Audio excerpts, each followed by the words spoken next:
ஸ்கூல்ல என்னாச்சு, ஒரு பொண்ணுங்க, அந்த பொண்ணு வந்துட்டு இந்த மாதிரி அந்த பொண்ணு உன்னை பாக்குறாடா அப்படின்னு சொல்லிட்டு அந்த விஷயம் ஆரம்பிச்சிச்சு. அப்படி ஆரம்பிக்கிறப்ப அந்த பொண்ணு மேல அந்த பொண்ணு என்ன பாக்குறாடா, இப்ப இது லவ் தான் ஜெசி அப்படின்னு சொல்ற மாதிரி ஓகேன்னு சொல்லிட்டு ஒன் சைடா அப்படி ஒரு ஃபீலிங்ஸ் ஆரம்பிச்சிச்சு.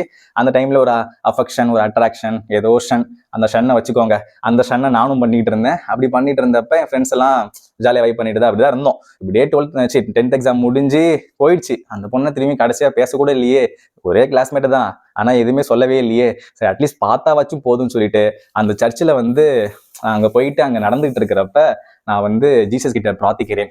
ஜீசஸ், நான் உன்னை நம்புறேன், ஓகேவா, நீ இருக்கிறது உண்மைனா, இப்படிதான் எல்லாருமே வேண்டுவோம், அதே மாதிரிதான் நானும் வேண்டினேன். நீ இருக்கிறது உண்மைனா நான் இன்னைக்கு அந்த பொண்ணை பார்த்துடணும், எப்படியாச்சும் நான் பார்க்கணும் அப்படின்னு சொல்லிட்டு கொஞ்ச தூரம் நான் போறதுக்குள்ளேயே, கொஞ்ச தூரம் போறதுக்குள்ள அப்படி எல்லாமே வைப் பண்ணிட்டு ஜாலியா இருக்கேன். திடீர்னு பார்த்தா அப்படியே அந்த கூட்டத்துக்குள்ள இருந்து அந்த பொண்ணு வருதுங்க.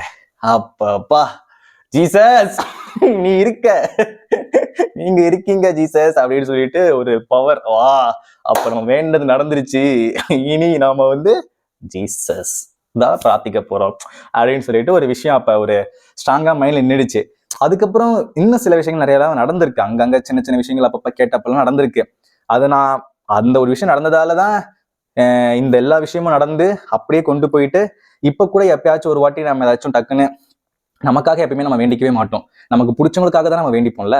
அப்படி பிடிச்சவங்களுக்காக வேண்டப்ப கூட நம்ம என்ன பண்ணுவோம், எது நடந்திருக்கோ யாருக்கிட்ட கேட்டு, அதுக்கு நான் பிள்ளையார கூட சொல்லல, பிள்ளையார் எனக்கு ரொம்ப ரொம்ப பிடிக்கும், ஓகேவா, பட் இருந்தாலும் ஜீசஸ் கிட்ட கேட்டா அவங்களுக்கு ஏதாச்சும் நல்லது நடக்கட்டும் அப்படின்னு சொல்லிட்டு ஒரு நம்பிக்கை கிடைச்சிச்சுல. இந்த நம்பிக்கை எல்லாமே இப்ப நான் சொன்ன இந்த ஸ்டோரிஸால மட்டும்தான் நடந்துச்சு. ஸோ இது இந்த கிறிஸ்மஸ் டைம்ல இந்த ஒரு விஷயத்த சொல்லலாமே அப்படின்னு சொல்லிட்டு எனக்கு தோணுச்சுங்க.